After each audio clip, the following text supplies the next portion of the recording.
pense que je vais profiter de l'occasion qui m'est donnée pour me présenter un petit peu, parce qu'il y en a plusieurs, peut-être plusieurs qui ne me connaissent pas, ou peu. Alors, je suis natif de la région de Montréal. Je suis déménagé à Québec, j'avais à peine 6 ans. J'ai fait mon primaire, mon secondaire et mon universitaire à Québec. Gradué en 1965 à la faculté de médecine de l'Université Laval. J'ai pratiqué en médecine générale dans une clinique privée pendant 25 ans. Les 7 dernières années de ma pratique m'ont amené à utiliser l'appareil Rumart après avoir connu le docteur Drolette par l'intermédiaire de mon frère qui travaillait au CHUL en même temps que le docteur Drolette était lui-même directeur du département des appareils électroniques du CHUL. Alors, je ne veux pas m'éterniser là-dessus, mais juste pour résumer un petit peu l'utilisation que j'en ai fait, naturellement, j'avais le premier générateur mis au point par le docteur Drolette, l'appareil MBI 1000 ou RIP 1000 dans ce temps-là. Et puis, je n'avais que des Ribbon et des Mini 4A. Je n'avais pas les moyens dans ce temps-là de m'acheter le Maxi, là, parce que si vous pensez que le Rumart coûte cher aujourd'hui, il coûtait plus cher il y a 10 ans.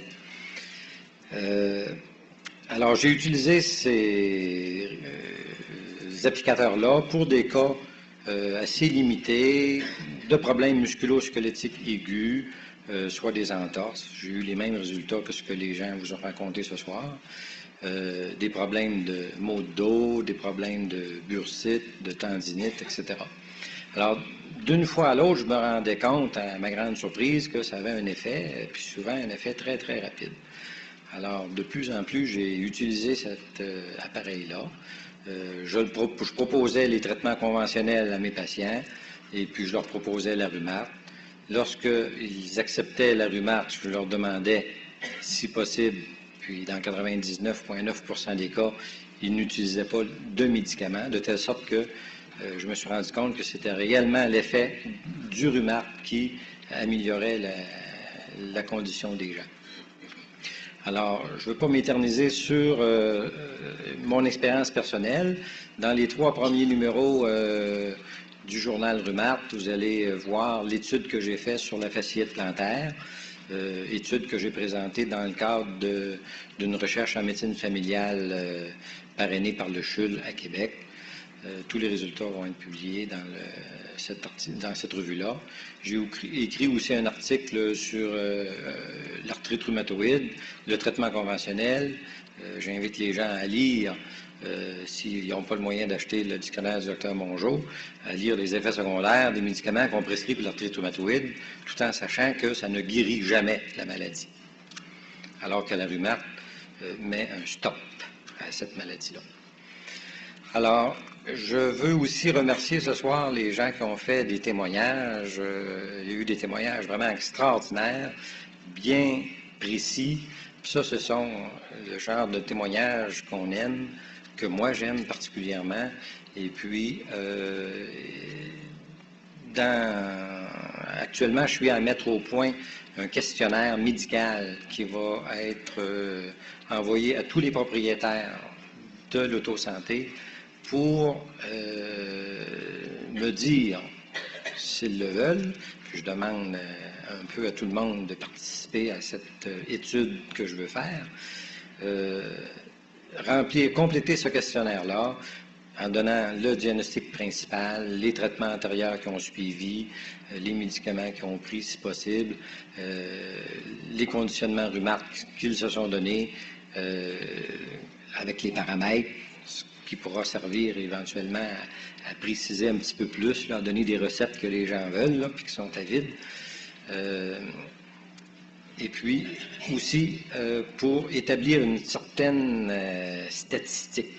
Là, ici, quand les gens viennent, on a toujours un cas de sclérose en plaques, mais supposons qu'il y en a 50 cas de sclérose en plaques qui ont leur appareil dans la province de Québec, puis qu'on publie des résultats positifs, bien, ça va devenir drôlement plus intéressant, puis on va commencer à bousculer un petit peu les docteurs qui ne croient pas à la Rumart comme les grands spécialistes qui sont connus dans le monde entier.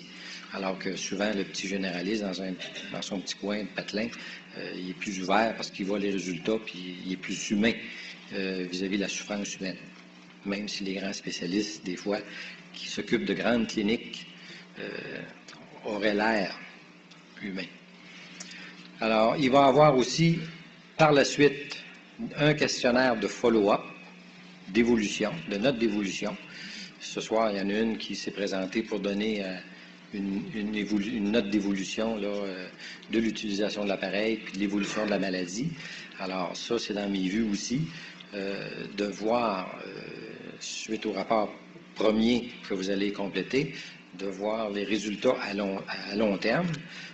C'est que ces rapports-là pourront être complétés selon votre jugement, selon l'évolution de la maladie dont vous souffrirez.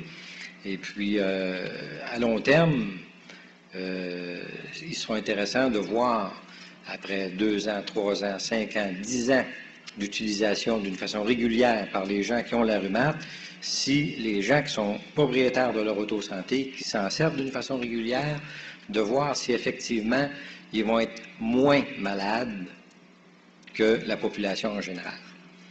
Fait que ça sera drôlement intéressant aussi de sortir des statistiques de ce côté-là. Alors, j'encourage les gens qui en ont un appareil de s'en servir d'une façon régulière, même si le problème pour lequel ils sont procurés leur appareil est réglé, ou en majorité réglé, mais ils ne sont pas à l'abri de l'artériosclérose, puis d'un infarctus plus tard. Si on sait que les gens qui font de l'angine sont améliorés avec de la rhumate, ça veut dire que ça améliore leur artériosclérose. Alors, si ça l'améliore quand les gens ont un problème évident, ben, ça va peut-être aussi, à long terme, le prévenir. Alors, on verra dans 10 ans si les gens qui ont une rhumate font moins d'infarctus que les gens qui n'en ont pas. Alors, traitez-vous comme il faut. Merci.